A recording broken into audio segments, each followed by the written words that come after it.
نحمدہ ونصلی علی رسولہ الکریم اما بعد سبحانک لا علم لنا الا ما علمتنا انک انت العلیم الحکیم۔ قرآن پاک میں اور حدیث پاک میں مومنین کو خطاب کرنے کے لیے کئی الفاظ استعمال ہوئے ہیں، مثلاً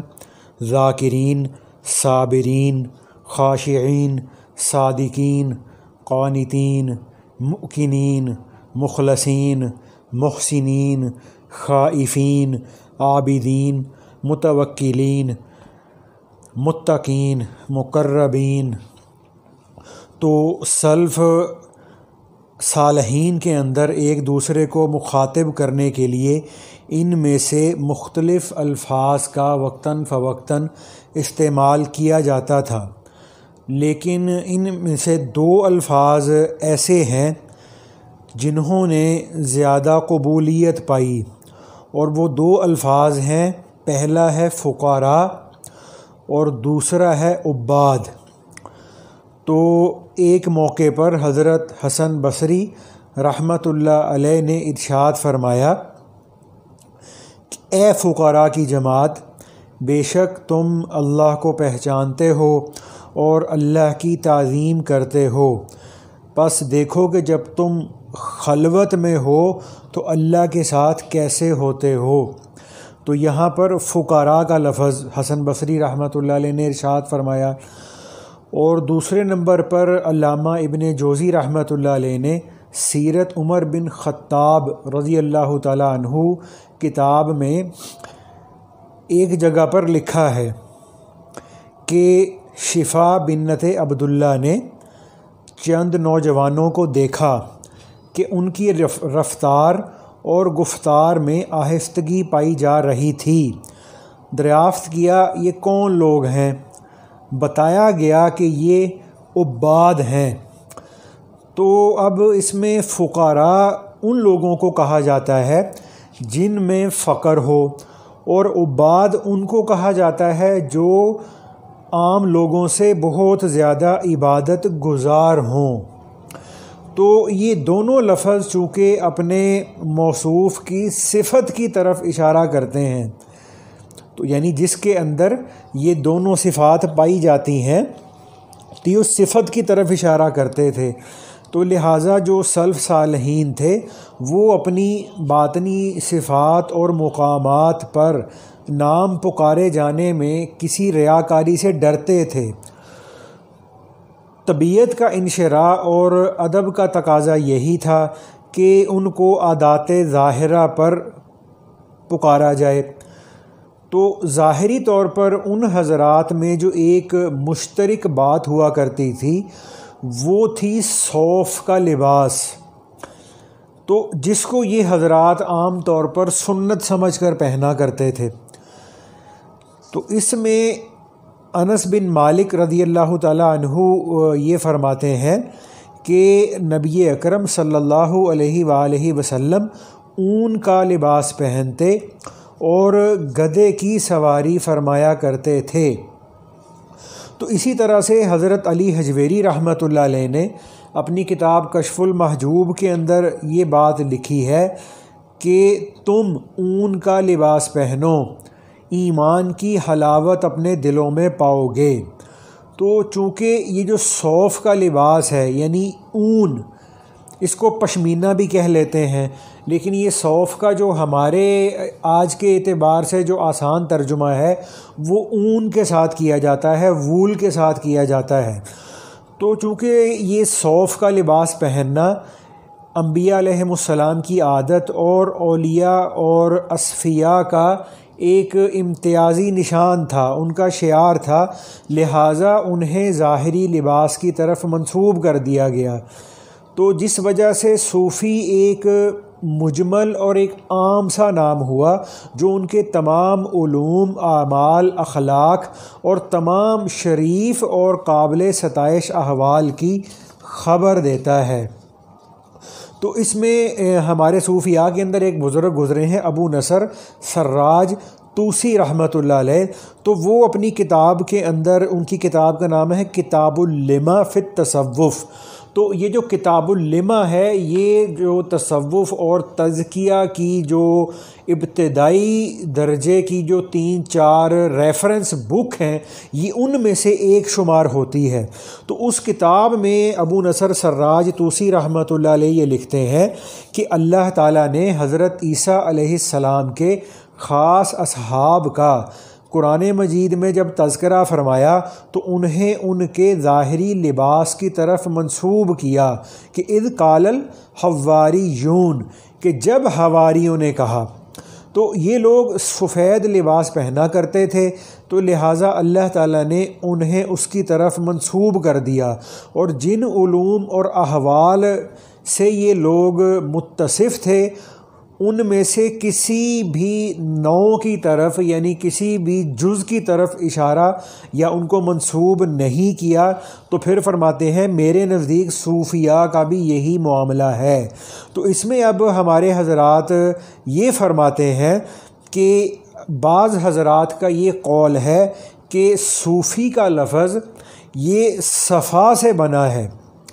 تو وجہ یہ بیان کرتے ہیں کہ صوفی کا مقصود باطن کی صفائی کو اچیو کرنا ہوتا ہے، تو اگر ایسا ہوتا تو یہ لفظ صواوی ہونا چاہیے تھا۔ تو اب اس میں جو دوسرا قول ہے، کچھ حضرات یہ فرماتے ہیں کہ صوفی کا لفظ صف سے بنا ہے، جو ہم اپنی یہ مسجدوں میں نماز پڑھنے کے لیے جب صف بچھاتے ہیں تو صوفی کا لفظ صف سے بنا ہے۔ تو وجہ یہ بیان کرتے ہیں کہ یہ لوگ قیامت کے دن اگلی صفوں میں ہوں گے، تو اگر یہ قول بھی راجح ہوتا تو یہ لفظ صفی ہونا چاہیے تھا۔ تو تیسرا قول اس میں یہ ہے کہ کچھ حضرات یہ فرماتے ہیں کہ صوفی کا لفظ صفہ سے بنا ہے، تو وجہ یہ لکھتے ہیں کہ یہ لوگ اصحاب صفہ کی یادگار ہیں، تو اگر ان کا قول بھی راجح ہوتا تو یہ لفظ صوفی ہونا چاہیے تھا۔ تو چوتھا قول یہ ہے کہ کچھ حضرات کہتے ہیں کہ صوفی کا لفظ صوف سے بنا ہے، صاد واو فے۔ وجہ یہ بیان کرتے ہیں کہ چونکہ یہ لوگ صوف کا لباس پہنتے تھے، یعنی اون کا پشمینے کا بنا ہوا لباس پہنا کرتے تھے، تو اگر ایسا ہے تو یہ لفظ صوفی ہی ہونا چاہیے تھا۔ تو اب اس سارے اقوال سے ہمیں یہ معلوم ہوتا ہے کہ یہ جو صوفی کا لفظ ہے یہ صوف سے نکلا ہے، یعنی صوفی کا لفظ مشتق ہے صوف سے، مقصود اس کا صفا ہے، یعنی اپنے باطن کی صفائی کرنا، اور نسبت صوفی کو اصحاب صفہ سے ہے، اور قیامت کے دن اس صوفی کا مقام صف اول میں ہوگا۔ تو اب اس میں صوفی کے لفظ کی نسبت صوف یا اون یا پشمینہ سے ہونے میں بھی کئی حکمتیں ہیں، جس میں ہمارے حضرات پہلی حکمت یہ بیان فرماتے ہیں کہ چونکہ یہ جو صوف یا اون ہے یہ نرم ہوتی ہے، تو اسی لیے صوفی وہ شخص ہے جو اپنے دل کو یعنی روحانی دل کو نرم بنانے کی محنت کر رہا ہو۔ اور دوسرے نمبر پہ فرماتے ہیں کہ پشمینہ یعنی اون یہ سفید ہوتا ہے، پس صوفی وہ شخص ہے جو اپنے دل کو صوف کی طرح سفید کرنے کے لیے محنت کر رہا ہے، یعنی اون کی طرح پشمینے کی طرح سفید رکھنے کے لیے محنت کر رہا ہے۔ اور تیسری بات ہمارے حضرات یہ فرماتے ہیں کہ چونکہ یہ پشمینہ یا اون یہ آسانی سے کسی رنگ کو جلدی قبول نہیں کرتی، تو اس وجہ سے صوفی وہ شخص ہے جو صبغۃ اللہ یعنی اللہ کے رنگ میں ایسا رنگا جا چکا ہو کہ اب اللہ کے ما سوا کا رنگ اس پر اثر انداز نہیں ہو سکتا۔ تو اب صوفی کے عنوان سے جو ہے یہ ہمارے حضرات نے اس پر تھوڑی سی اپنی کتابوں کے اندر یہ بحث فرمائی ہے۔ تو اب اس میں جو صوفی کا لفظ جن الفاظ سے ماخوذ ہے، صوفی کا لفظ جن الفاظ سے ماخوذ ہے ان کا تذکرہ قرآن اور حدیث میں موجود ہے، وہ کیسے کہ اللہ تعالیٰ سورۃ الصف میں یہ فرماتے ہیں ان اللہ یحب الذین یقاتلون فی سبیلہ صفا کأنہم بنیان مرصوص، کہ جس کا ترجمے کا مفہوم ہے کہ بے شک اللہ تعالیٰ ایسے لوگوں کو پسند فرماتا ہے جو اللہ کے راستے میں صفیں باندھ کر جہاد کرتے ہیں، یوں لگتا ہے کہ وہ سیسہ پلائی ہوئی دیوار ہے۔ اب دوسرے قول کے مطابق جو صوفی کا لفظ ہے یہ صفا سے ماخوذ ہے، تو حدیث پاک کے اندر بھی اس کا تذکرہ آتا ہے کہ حضرت ابو جحیفہ رضی اللہ تعالیٰ عنہ یہ فرماتے ہیں کہ ایک مرتبہ نبی اکرم صلی اللہ علیہ وآلہ وسلم ہمارے پاس تشریف لائے تو آپ صلی اللہ علیہ وآلہ وسلم کے چہرہ اقدس کا جو رنگ تھا وہ متغیر تھا، تو آپ صلی اللہ علیہ وآلہ وسلم نے فرمایا کہ دنیا کی صفائی چلی گئی اور میل کچیل رہ گئی۔ اور تیسرے قول کے مطابق صوفی کا لفظ صفہ سے ماخوذ ہے، تو حدیث پاک میں اس کا بھی اشارہ ملتا ہے کہ اس میں حضرت ابن عباس رضی اللہ تعالیٰ عنہ سے روایت ہے کہ ایک مرتبہ حضور اقدس صلی اللہ علیہ وآلہ وسلم اصحاب صفہ کے پاس تشریف لائے تو آپ صلی اللہ علیہ وآلہ وسلم نے ان کے فقر اور مشقت کو محسوس کیا تو فرمایا خوش ہو جاؤ اے اہل صفہ، پس جو شخص میری امت سے تمہاری روش پر رہنا پسند کرے گا وہ جنت میں میرا ساتھی ہوگا۔ اب چوتھا قول جو تھا وہ یہ ہے کہ صوفی کا لفظ صوف سے ماخوذ ہے، یعنی اون اور پشمینے سے ماخوذ ہے، تو اس کا بھی اللہ کے نبی صلی اللہ علیہ وآلہ وسلم کی سیرت طیبہ میں تذکرہ ملتا ہے کہ آپ صلی اللہ علیہ وآلہ وسلم صوف کا لباس پہنتے اور حمار یعنی گدھے کی سواری کرتے تھے۔ تو اب اس میں کچھ لوگ یہ بات کرتے ہیں کہ جی اگر لفظ صوفی کی کوئی اہمیت ہوتی تو قرآن اور حدیث میں یہ لفظ من و عن موجود ہونا چاہیے تھا، تو اب ان کی اس بات کا جواب یہ ہوتا ہے کہ کسی بھی لفظ کا قرآن اور حدیث میں من و عن موجود ہونا اس بات کی دلیل نہیں ہوتا کہ وہ لفظ غیر اسلامی یا غیر اہم ہے۔ اب مثال کے طور پر متکلمین، یہ جو متکلمین کا لفظ ہے یہ قرآن میں بھی نہیں ہے، حدیث میں بھی نہیں ہے، تو پھر کیا علم کلام غیر اسلامی ہو گیا؟ اب جو علم کلام ہے اس کا جو بحث کا موضوع ہے یہ عقائد پر بحث کرنا ہے کہ اس علم کی برکت سے انسان کے مسلمان کے عقائد ٹھیک ہوتے ہیں۔ تو جو ہمارے علماء کی جو ایک طبقہ جو مسلمانوں کے عقائد کی تشریح اور اس کی ایکسپلینیشن کی طرف گیا ان کو متکلمین کہا جاتا ہے، اور ان کے اس علم کے اختیار کرنے کو علم کلام کہا جاتا ہے۔ تو اب متکلمین کا لفظ بھی نہ قرآن میں نہ حدیث میں من و عن موجود ہے، تو نہ علم کلام کا لفظ کہیں موجود ہے، تو اب کیا جو علم کلام ہے جو اسلامی عقائد کے متعلق بحث کرتا ہے تو کیا یہ علم غیر اسلامی ہو گیا؟ تو اس کے بغیر تو اسلام کے عقائد کو تسلیم ہی نہیں کیا جا سکتا، ثابت نہیں کیا جا سکتا۔ تو اسی طرح سے نحو کا لفظ قرآن اور حدیث میں کہیں موجود نہیں ہے، تو کیا اس سے اب یہ نتیجہ نکالا جاتا ہے کہ کیا علم النحو فضول اور غیر اہم ہے؟ جبکہ اگر علم نحو نہ ہوتا، یعنی اس کو ہم آسان لفظوں میں کہہ سکتے ہیں کہ جو عربی کی گرامر کا جو علم ہے، جیسے ہمارے جو بچے اسکولوں میں پڑھتے ہیں تو ان کو پھر انگلش کی گرامر پڑھائی جاتی ہے، ان کو اس کے اندر سنٹینس پڑھائے جاتے ہیں، ایکٹیو وائس پیسو وائس پڑھائے جاتے ہیں اور ڈائریکٹ انڈائریکٹ پڑھائے جاتے ہیں، ان کو مختلف ٹینسز سکھائے جاتے ہیں۔ تو انگلش کو سیکھنے کے لیے ہمیں اس زبان سے متعلقہ جو ٹینس اور ایکٹیو وائس پیسو وائس اور جو بنیادی ضروری چیزیں ہیں ہمیں ان کو سیکھنا پڑتا ہے۔ تو اسی طرح سے قرآن اور حدیث کو سمجھنے کے لیے ہمیں علم النحو کی ضرورت ہے، جبکہ اب ہم یہ دیکھتے ہیں کہ جو نحو کا لفظ نہ قرآن میں ہے نہ کہیں حدیث میں ہے، جبکہ اس علم کے بغیر نہ تو قرآن کو سمجھا جا سکتا نہ حدیث کو سمجھا جا سکتا۔ اور پھر کچھ لوگ یہ بات کرتے ہیں کہ جی صحابہ کرام کے دور میں تو کسی کو بھی صوفی نہیں کہا جاتا تھا، تو آپ لوگ یہ جو ہے نا صوفی کا لفظ یہ پتہ نہیں کہاں سے اٹھا کے لے آئے ہیں۔ تو اب اس کا جواب یہ ہوتا ہے کہ آپ صلی اللہ علیہ وآلہ وسلم کی صحبت میں رہنے کی ایک خاص عظمت اور خصوصیت تھی، تو جس کو یہ نعمت اور خصوصیت حاصل ہو گئی، اب اس پر کوئی اور نام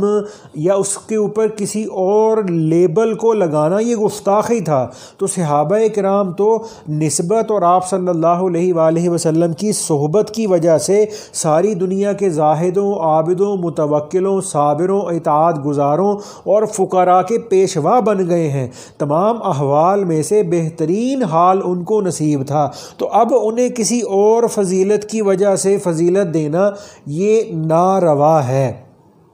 جبکہ آپ صلی اللہ علیہ وآلہ وسلم نے فرمایا، جس کا مفہوم ہے خیر امتی کرنی ثم الذین یلونہم ثم الذین یلونہم، کہ بہترین زمانہ میرا ہے، پھر ان لوگوں کا زمانہ جو ان کے بعد آئیں گے، اسی طرح پھر ان لوگوں کا جو ان کے بعد آئیں گے۔ تو اس لیے دنیا کی تمام سعادتیں اور بھلائیاں مل کر بھی اللہ کے نبی صلی اللہ علیہ وآلہ وسلم کی صحبت کا بدل نہیں ہو سکتی۔ عبداللہ بن مبارک رحمۃ اللہ علیہ سے کسی نے پوچھا کہ جی حضرت امیر معاویہ رضی اللہ تعالیٰ عنہ افضل ہیں یا حضرت عمر بن عبدالعزیز رحمۃ اللہ علیہ افضل ہیں؟ تو انہوں نے سوال بھی ایسا کیا کہ امیر معاویہ رضی اللہ تعالیٰ عنہ کا جو زندگی کا جو اکثر حصہ تھا وہ جنگوں کے اندر گزرا، لڑائیوں کے اندر گزرا، تو اور حضرت عمر بن عبدالعزیز رحمۃ اللہ علیہ کا زمانہ اتنا پرامن تھا اور اتنا مثالی تھا کہ حضرت عمر بن عبدالعزیز رحمۃ اللہ علیہ کو جو ہے وہ 5واں خلیفہ راشد بھی کہا جاتا ہے۔ تو ایسا ان کا مثالی دور حکومت تھا۔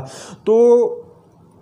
اب عمر بن عبدالعزیز رحمۃ اللہ علیہ کے بارے میں اس نے یہ پوچھا اور حضرت امیر معاویہ رضی اللہ تعالیٰ عنہ کے بارے میں پوچھا، تو عبداللہ بن مبارک رحمۃ اللہ علیہ نے یہ فرمایا کہ حضرت امیر معاویہ رضی اللہ تعالیٰ عنہ جب آپ صلی اللہ علیہ وآلہ وسلم کی معیت میں صحبت میں جہاد پر نکلے تو امیر معاویہ رضی اللہ تعالیٰ عنہ کے گھوڑے کی ناک میں جو مٹی پڑ گئی وہ مٹی بھی حضرت عمر بن عبدالعزیز رحمۃ اللہ علیہ سے افضل ہے۔ اس لیے علماء یہ فرماتے ہیں کہ ساری دنیا کے اتقیاء، اصفیاء اور اولیاء مل کر بھی کسی ادنا صحابی کے درجے کو نہیں پہنچ سکتے۔ تو جن لوگوں نے آپ صلی اللہ علیہ وآلہ وسلم کی صحبت پائی وہ خوش نصیب حضرات صحابی کہلائے، اور جنہوں نے صحابہ رضوان اللہ علیہم اجمعین کی صحبت پائی وہ تابعین کہلائے، اور جنہوں نے تابعین کی صحبت اٹھائی وہ تبع تابعین کہلائے۔ تو یہ تینوں نسبتیں مندرجہ بالا جو اللہ کے نبی صلی اللہ علیہ وآلہ وسلم کی جو حدیث ہے اس کی بنا پر خیر کی طرف دلالت کرتا ہے، لہٰذا ہر شخص اس نسبت کے ساتھ پکارا جانا اپنی سعادت سمجھتا تھا کہ بجائے اس کے کہ وہ صحابی، تابعی اور تبع تابعی کے اپنے لیے کسی اور سٹیٹس کو اپنے لیے وہ استعمال کرتا۔ تو اس لیے صحابہ، تابعین اور تبع تابعین کے بعد امت کے جو مشائخ تھے وہ صوفیاء کے نام سے مشہور ہوئے۔ تو حضرت امام ابو القاسم قشیری رحمۃ اللہ علیہ کی تحقیق یہ ہے کہ یہ صوفی کا لفظ 2 صدی ہجری سے پہلے عام لوگوں کی زبان پر موجود تھا۔ تو اب اس میں بعض لوگ یہ کہتے ہیں کہ جی سنا ہے کہ یہ جو صوفی کا لفظ ہے یہ تو جی اہل بغداد کی ایجاد ہے۔ تو اب اس میں ہمارے حضرت ابو نصر سراج طوسی رحمۃ اللہ علیہ اپنی کتاب کتاب اللمع میں تاریخ مکہ کے حوالے سے محمد بن اسحاق بن یسار رحمۃ اللہ علیہ اور دیگر لوگوں کی روایت سے یہ بیان کرتے ہیں کہ اسلام سے پہلے ایک بار مکہ مکرمہ خالی ہو گیا تھا، یہاں تک کہ بیت اللہ کا طواف کرنے والا کوئی نہ تھا۔ دور دراز سے ایک صوفی آتا اور بیت اللہ کا طواف کر کے واپس چلا جاتا۔ تو اب یہ لفظ تو اسلام سے پہلے بھی جو ہے نا یہ غالباً موجود تھا، کہ جس کے بارے میں تاریخ مکہ کے حوالے سے محمد بن اسحاق بن یسار رحمۃ اللہ علیہ اور دیگر حضرات کی روایت سے یہ واقعہ بیان کیا جاتا ہے، جس میں یہ فرماتے ہیں کہ اسلام سے پہلے ایک بار مکہ خالی ہو گیا تھا، یہاں تک کہ بیت اللہ کا طواف کرنے والا کوئی نہ تھا۔ دور دراز سے ایک صوفی آتا اور بیت اللہ کا طواف کر کے واپس چلا جاتا۔ تو اب تاریخ کے اس حوالے سے ہمیں یہ پتہ لگتا ہے کہ یہ صوفی کا جو نام ہے یہ اہل عرب کو اسلام سے پہلے بھی معلوم تھا۔ صاحب فضیلت اور صالح اور اپنے وقت کے انتہائی متقی اور اپنے آپ کو ہمہ وقت اللہ کی عبادت میں لگا کے رکھنے والے جو حضرات تھے وہ اسی نام سے پہچانے جاتے تھے۔ تو اب حضرت حسن بصری رحمۃ اللہ علیہ جنہوں نے اپنی زندگی میں 18 بدری صحابہ رضوان اللہ علیہم اجمعین کی صحبت کا شرف حاصل کیا اور حضرت علی کرم اللہ وجہہ سے باطنی فیضان پایا، تو ان کے وقت میں صوفی کا لفظ استعمال ہونا تو یقینی بات ہے۔ تو اب اس میں حضرت ابو نصر سراج طوسی رحمۃ اللہ علیہ فرماتے ہیں کہ لوگوں کا یہ کہنا کہ یہ نام بغدادیوں نے گھڑ لیا ہے یہ غلط ہے، چونکہ یہ نام تو حضرت حسن بصری رحمۃ اللہ علیہ کے دور میں بھی استعمال کیا جاتا تھا۔ حضرت حسن بصری رحمۃ اللہ علیہ سے روایت ہے کہ میں نے طواف کے دوران ایک صوفی کو دیکھا اور اسے کچھ دیا، اس نے نہیں لیا اور کہنے لگا میرے پاس 4 دانک پڑے ہیں اور وہ کافی ہیں۔ تو اب حضرت حسن بصری رحمۃ اللہ علیہ یہ افضل ترین تابعین میں سے ہیں، تو اب ان کے اس واقعے سے پتہ لگتا ہے کہ حضرت حسن بصری رحمۃ اللہ علیہ کا جو تابعین کا دور تھا اس دور میں بھی یہ لفظ صوفی استعمال کیا جاتا تھا۔ تو اب معلوم یہ ہوتا ہے کہ جو صوفی کا لفظ ہے یہ تابعین کے دور میں تو احیاناً استعمال ہوتا تھا اور تبع تابعین کے دور میں تابعین کے دور کی نسبت زیادہ کثرت سے استعمال ہونے لگا، اور اس کے بعد دوسری صدی ہجری سے پہلے یہ جو صوفی کا لفظ تھا یہ مسلمانوں کی زبان پر عام ہو گیا۔ تو اب حضرت سفیان ثوری رحمۃ اللہ علیہ جو اپنے وقت کے بہت ہی بڑے صوفیاء میں سے بھی تھے اور یہ صاحب مذہب امام بھی تھے، لیکن فرماتے ہیں کہ ان کی جو فقہ تھی اس کو محفوظ نہ کیا جا سکا۔ تو جیسے امام ابو حنیفہ رحمۃ اللہ علیہ، امام شافعی رحمۃ اللہ علیہ، امام مالک رحمۃ اللہ علیہ، امام احمد بن حنبل رحمۃ اللہ علیہ، ان کی جو فقہی محنتیں تھیں، ان کا جو مسائل کا قرآن و حدیث سے جو ہے وہ استدلال کرنے کی جو ساری محنت تھی اس کو لکھ لیا گیا، اس کو مدون کر لیا گیا، لیکن حضرت سفیان ثوری رحمۃ اللہ علیہ کی جو فقہ تھی اس کو مدون نہ کیا جا سکا۔ تو یہ اپنے وقت کے فقہ کے بھی امام تھے اور اپنے وقت میں صوفیاء کے بھی امام تھے۔ تو اب سفیان ثوری رحمۃ اللہ علیہ اپنے وقت کے ایک شیخ کو ابو ہاشم صوفی کہا کرتے تھے۔ تو سفیان ثوری رحمۃ اللہ علیہ اپنے وقت کے ایک شیخ کو ابو ہاشم صوفی کہا کرتے تھے۔ اسی طرح سے امام احمد بن حنبل رحمۃ اللہ علیہ اپنے وقت کے ایک شیخ ابو حمزہ بغدادی رحمۃ اللہ علیہ کو صوفی کہا کرتے تھے۔ تو اب اس سے پتہ چلتا ہے کہ سفیان ثوری رحمۃ اللہ علیہ کے دور میں بھی لفظ صوفی استعمال ہوتا تھا اور امام احمد بن حنبل رحمۃ اللہ علیہ بھی اپنے وقت کے ایک صوفی بزرگ شیخ ابو حمزہ بغدادی رحمۃ اللہ علیہ کے بارے میں صوفی کا لفظ استعمال فرمایا کرتے تھے۔ تو اب حضرت حسن بصری رحمۃ اللہ علیہ کے شاگرد عبد الواحد بن زید رحمۃ اللہ علیہ، تو یہ حضرت حسن بصری رحمۃ اللہ علیہ سے کے شاگرد بھی تھے اور ان سے انہوں نے باطنی فیض بھی حاصل کیا۔ تو حسن بصری رحمۃ اللہ علیہ کے شاگرد حضرت عبد الواحد بن زید رحمۃ اللہ علیہ سے کسی نے پوچھا کہ حضرت یہ صوفیہ کون ہوتے ہیں؟ تو اب ظاہر ہے کہ اگر حضرت حسن بصری رحمۃ اللہ علیہ تابعی تھے تو اب عبد الواحد بن زید رحمۃ اللہ علیہ یہ تابعی ہوں گے، اور اگر تابعی نہ ہوئے تو تبع تابعی تو ضرور ہوں گے۔ تو اب ان کے وقت میں عبد الواحد بن زید رحمۃ اللہ علیہ سے یہ سوال پوچھا جا رہا کہ حضرت صوفیہ کون ہوتے ہیں؟ تو اس کا مطلب ہے کہ یہ تابعین اور تبع تابعین کے دور میں یہ لفظ بھی لوگوں کی زبانوں پر عام تھا۔ تو جب ان سے یہ سوال پوچھا گیا کہ جی صوفیہ کون ہوتے ہیں، تو عبد الواحد بن زید رحمۃ اللہ علیہ نے یہ فرمایا کہ بھئی صوفیہ وہ ہوتے ہیں جو اپنی عقلوں کے ذریعے اپنے ارادوں پر قائم ہوتے ہیں اور اپنے دلوں سے اس پر ڈٹے رہتے ہیں اور اپنے شر سے بچنے کی خاطر اپنے آقا کو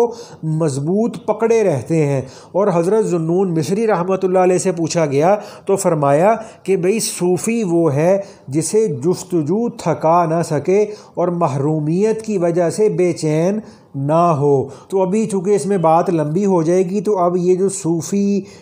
کون ہوتا ہے، صوفی کیا ہوتا ہے، اب اور اس کے جواب میں یہ حضرات جو آگے اس کی جو صوفی کی جو ڈیفینیشن کر رہے ہیں، اب اس کو ایکسپلین کرنے میں بات لمبی ہو جائے گی۔ تو مقصد ہمارا صرف یہ ہے بات کرنے کا کہ ہم یہ بات بتا سکیں کہ یہ جو لفظ صوفی ہے یہ کوئی آج کل کا ایجاد کیا ہوا یا ہمارا اپنا ذاتی گھڑا ہوا یہ کوئی بدعت نہیں ہے۔ اور پھر حضرت ابو محمد بن رویم رحمۃ اللہ علیہ یہ بھی صوفیاء کے اندر ابتدائی درجے کے جو تابعین، تبع تابعین اور ان کے قریب کے زمانے کے یہ بزرگوں میں سے تھے۔ تو ان سے پوچھا گیا کہ حضرت یہ صوفیاء کون ہوتے ہیں، تو انہوں نے یہ فرمایا کہ بھئی صوفیاء وہ ہوتے ہیں جن کا کردار ان کی گفتار کے مطابق ہو۔ تو اب کسی ایک عارف تھے اللہ والے، تو معرفت رکھنے والے تھے اللہ تعالیٰ کی، انہوں نے اسی سوال کا جواب دیا کہ جی صوفی کون ہوتا ہے، تو انہوں نے فرمایا کہ بھئی صوفی وہ ہوتا ہے جو میل سے صاف ہو، فکر سے پر ہو، خدا کے قرب میں مخلوق سے دور ہو اور اس کی نگاہ میں سونا اور مٹی برابر ہو۔ اور حضرت شبلی رحمۃ اللہ علیہ یہ فرماتے تھے کہ صوفی وہ ہے جو مخلوق سے کٹے اور اللہ سے جڑے۔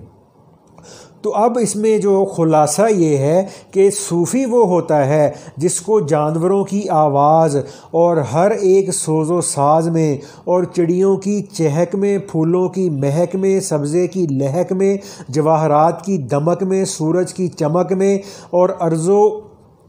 سما میں، درختوں کے رنگ میں، شیشے اور پتھر میں اور پتھر کی سختی میں، خوشحالی اور بدبختی میں، زمین کی نرمی میں، آگ کی گرمی میں، دریا کی روانی میں، کواکب آسمانی میں اور پہاڑوں کے ابھار اور بیابان و مرغزار، خزاں اور بہار، غرض ہر چیز ایک نادیدہ ہستی کی یاد دلائے اور وہ ہستی ہے اللہ تعالیٰ کی۔